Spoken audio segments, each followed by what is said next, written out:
अस्सलाम वालेकुम फ्रेंड, कैसे हैं आप सब। उम्मीद करती हूँ कि सब खैरियत से होंगे। आज मैं बना रही हूँ अनरखा स्टाइल में कुर्ती का डिज़ाइन। जी, इस तरह का अनरखा का डिज़ाइन है। मुकम्मल तफसील के साथ मैं आपको बताऊंगी कि किस तरह से इस सूट की कटिंग की जाती है और किस तरह से इसके ऊपर डिज़ाइनिंग कर सकते हैं आप। मैंने इसके ऊपर डिज़ाइनिंग के साथ इस अनरखा को सिया है और ये देखें, ये मेरा कपड़ा है और कपड़ा थोड़ा सा लचक वाला है। और इसको मैंने इस तरह से देखें, दो पल्ले जो फ्रंट के थे वो अलग-अलग कर लिए थे। बैक तो हमारा सेम साइज़ का ही था, पर फ्रंट जो था वो हमने 3-3 इंच इसके आगे से बढ़ता हुआ रखा।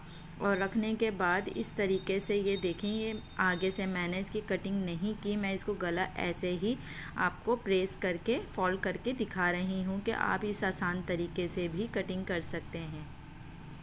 तो ये आगे के पीस तो हमारे बिल्कुल सीधे सीधे से ही हैं, कोई मैंने इसके ऊपर कटिंग नहीं की है और ना ही इसके गले पे कटिंग की है। गला भी पहले मैं प्रेस से इसको बिठा रही हूँ ताकि जितना बड़ा मुझे गला रखना है मैं प्रेस से पहले उसको सेट कर लूँ और बाद में इसको कटिंग कर लूँ। तो मैंने इस आसान तरीके से इसको पहले प्रेस से मोड़ लिया था वी गले को और बाद में उसकी कटिंग कर ली थी। फिर जो वी गले पे जो मैंने निशान लगाया था उस निशान से मैंने ये एक एक्स्ट्रा पट्टी ली और लेने के बाद इसके ऊपर सिलाई करी। सिलाई करने के बाद इसको निशान से ही कट कर दिया था और फिर इसको मैंने फोल्ड कर दिया था। तो ये पट्टी जो है मैं गले से वी गले से लेके पूरी नीचे तक की मैं इसको स्टिच कर रही हूँ। ये देखें, ये जो एक एक्स्ट्रा पट्टी मैंने 2-2.5 इंच के करीब मैंने ये जो सेम फैब्रिक था उसकी कटिंग कर ली थी। कटिंग करने के बाद इसको मैंने इसको ऊपर गले से, यानी कि जो वी कट का गला था, ये देखें जो गला था वी कट पे वो मैंने अब कटिंग किया है और इसको मैंने वी से लेके पूरा लंबा लंबा यानी कि सी लिया था, क्योंकि ये फ्रंट ओपन है अनरखा। और जो दूसरा साइड था ये देखें, इस पर भी गौर करिएगा, कलर थोड़ा सा डार्क है कि मैंने उसका भी वी गले को कटिंग नहीं किया था, उसको भी मैं डायरेक्ट ही स्टिच कर रही हूँ। तो इसकी जो है पहले हमारी ये फ्रंट ओपन है तो इसको हमने दोनों तरफ से पट्टियाँ लगा के, ये देखें 2-2 2.5 इंच की करीब हमने ये पट्टियाँ लगानी थी। एक्स्ट्रा अलग से लगाई है पट्टी, इसी के अंदर फोल्ड नहीं की क्योंकि मुझे गला भी फोल्ड करना था। तो ये मैंने इसी के ही ऊपर इसको लगा लिया। फिर इसके बाद जो है एक साइड का तो हम पट्टी को अंदर को फोल्ड कर देंगे। जो हमारा एक पल्ला था जो नीचे दबेगा उसको तो मैं ऐसे ही फोल्ड कर दूंगी और दूसरा वाला जो पल्ला था जो फ्रंट ओपन पर रहेगा, यानी कि जो ऊपर वाली साइड पर रहेगा, उसके ऊपर मैं डिज़ाइनिंग करूंगी। अंदर वाले को मैंने कहा सी के पहले साइड करती हूँ और जिस पर डिज़ाइनिंग करनी है वो पीस हमारा अलहदा है। उसके ऊपर हमने ये देखें एक न्यूज़पेपर लेना है आपने और फिर इसको लेने से काम करने में आसानी हो जाती है। और फिर मल्टी धागा लेना है आपने, कंट्रास्ट करना है, जो आपका सूट का कलर हो उसके हिसाब से आपने कंट्रास्ट करना है। मैंने रेशम का धागा इस्तेमाल किया है, आप इसके ऊपर नॉर्मली धागा भी कंट्रास्ट में इस्तेमाल कर सकते हैं। और उसके लिए मैंने ये नीचे एक पेपर रखा है। पेपर रखने के बाद मैं सिलाई लगाऊंगी क्योंकि कपड़ा बारीक था।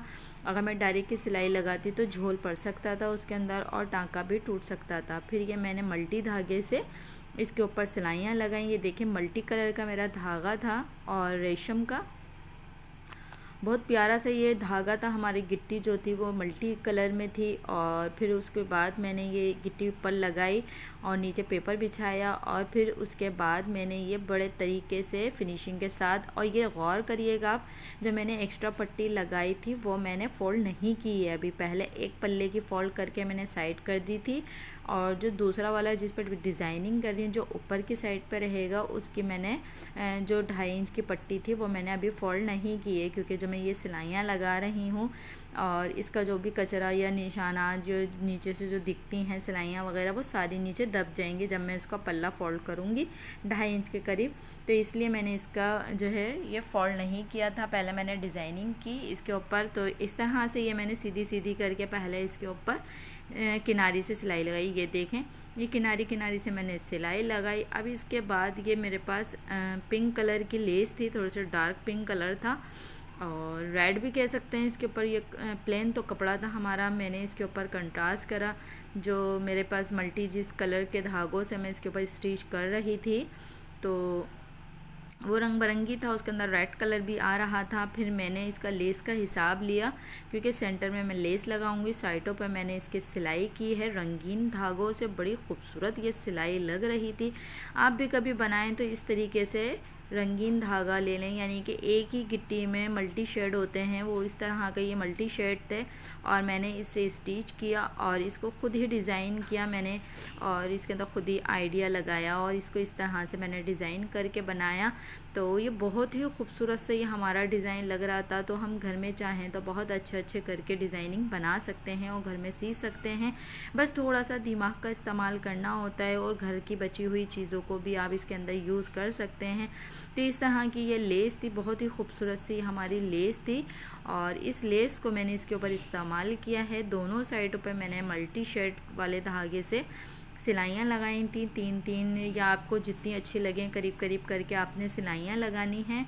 और फिर उसके बाद ये सेंटर में मैंने इसके लेस ली और इस लेस लेके मैंने लगाई, तो ये बहुत ही खूबसूरत इसका लुक आ रहा था। और क्योंकि ये कपड़ा हमारा प्लेन था, इस पर डॉट डॉट से डले हुए थे इसी के ही फैब्रिक के, तो ये बहुत अच्छा ये फैब्रिक मुझे लग रहा था। फिर मैंने इसके ऊपर डिज़ाइन किया और अनरखा के ऊपर मैं आपके लिए डिज़ाइन लेकर आई हूँ ईजी, जो जिनको नहीं आता ये अनरखा कटिंग करना या सिलाई करना, तो उनके लिए ये बहुत इजी है कि इतने आसान तरीके से मैंने आपको ये टिप्स दी कि आप अनरखा को इस तरह से भी कटिंग कर सकते हैं और इस तरह से आसान तरीके से सिलाई भी कर सकते हैं। क्योंकि हम चाहें तो इसको आसान तरीके से भी और इसको मुश्किल तरीके से भी सी सकते हैं। लुक दोनों का ही एक ही आता है सिलने के बाद। और फिर इसके बाद ये देखें मैंने इसकी ये पूरी सिलाइयाँ लगा ली थी, नीचे का जितना भी पेपर था ये सारा मैंने निकाल दिया। सारा इसको सफाई करनी है आपने, बिल्कुल इसको निकालना है सारे पेपर को। और फिर उसके बाद जो हमारा ये साइड का कपड़ा था इसको मैं ये देखें ये बाद में फ़ोल्ड कर रही हूँ मैं, जितना भी हमारा नीचे का रह जाता है वो सारा अंदर दब जाएगा। और फिर जितनी जितनी मेरी सिलाइयाँ आ रही थी जहाँ तक का था वो सारा मेरा जो सिलाइयों के निशान थे वो सारे अंदर दब गए थे। और फिर उसके बाद मैंने ये फ़ोल्ड किया था, क्योंकि फिर न्यूज़पेपर के भी निशानात थे इसके अंदर, सिलाई के भी थे, तो ये सारा नीचे को दब गया था। और फिर उसके बाद मैंने ये पट्टी को फ़ोल्ड किया था। आप भी करें तो इसी तरह से करिएगा, क्योंकि इस तरह से फिनिशिंग आती है और फिनिशिंग का ध्यान रखना बहुत ज़रूरी होता है, क्योंकि आपके सूट में चार चांद लग जाते हैं जब आप बहुत ध्यान से फिनिशिंग के साथ सिलाई करते हैं, तो सूट में भी खूबसूरती आ जाती है। फिर इसके बाद क्या करना था ये देखें, ये मेरा फ्रंट पीस है और ये नीचे वाला पीस है, ये दोनों पीस हैं। ये देखें मैंने दोनों पे करा और जो नीचे वाला पीस था इसके ऊपर हाफ़ लेस और हाफ़ ही मैंने स्टिच की थी रंगीन सिलाइयों से, ये देखें। फिर उसके बाद मैंने इसको ये सेट करके इस तरह से रखना है, जितना आपको गले का साइज़ रखना है वो आपने मेजर करना है कि कितना साइज़ आपने रखना है। फिर उसके बाद मैंने इसको पिनअप कर लिया था। ये देखें कितनी आसान तरीके से मैंने आपको ये टिप्स दी है। उम्मीद करती हूँ कि आपको ये समझ आया होगा तरीका कि किस तरह से हम इन सूटों को मैनेज कर सकते हैं और आसान तरीके से भी सी सकते हैं।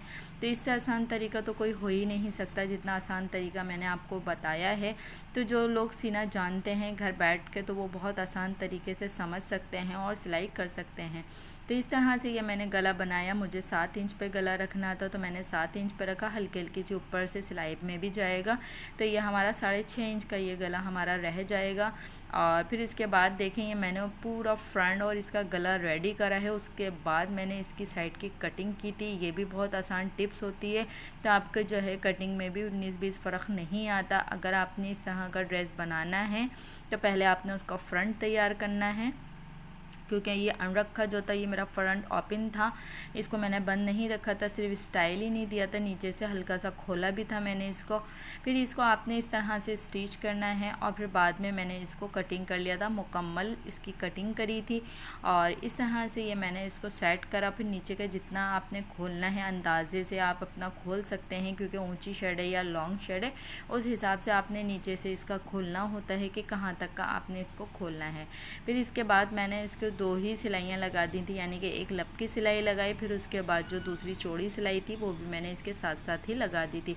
तो इससे नीचे वाला फैब्रिक भी हमारा जो है दब गया था और बड़ी खूबसूरती इसके अंदर आ गई थी। ये देखें फ्रंट ही आपको लग रहा होगा कि कितना अच्छा से ये मैंने स्टिच कर लिया और फिर इसके ऊपर ये डिज़ाइनिंग भी हमारी कितनी खूबसूरत लग रही है।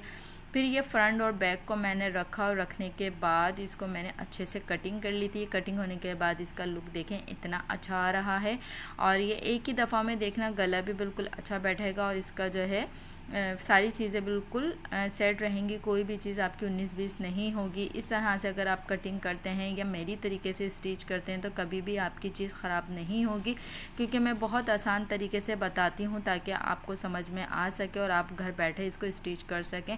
अगर मेरी वीडियो आपको पसंद आई है तो लाइक करें, सब्सक्राइब करें, जो न्यू है बेल आइकन के साथ आएँ और इस तरह की अच्छी वीडियो एंजॉय करें, क्योंकि मेरे चैनल पर मौजूद है हर तरह की वीडियो, छोटे बड़े बच्चों के कपड़ों की, लेडीज़ जेंट्स हर तरह की, ब्राइडल स्टिच, हर तरह की स्टिच, हर तरह की डिज़ाइनिंग मेरे चैनल पे मौजूद है। एक बार आके विज़िट लाजमी करें ताकि आप किसी चीज़ से रह ना जाएं और आप हर चीज़ को देख सकें, एंजॉय कर सकें। और इस तरह की अच्छी वीडियो मैं आपके लिए लेकर आती रहूँगी। अपना ख्याल रखिएगा और वीडियो को पूरा देखिएगा। अल्लाह हाफिज़।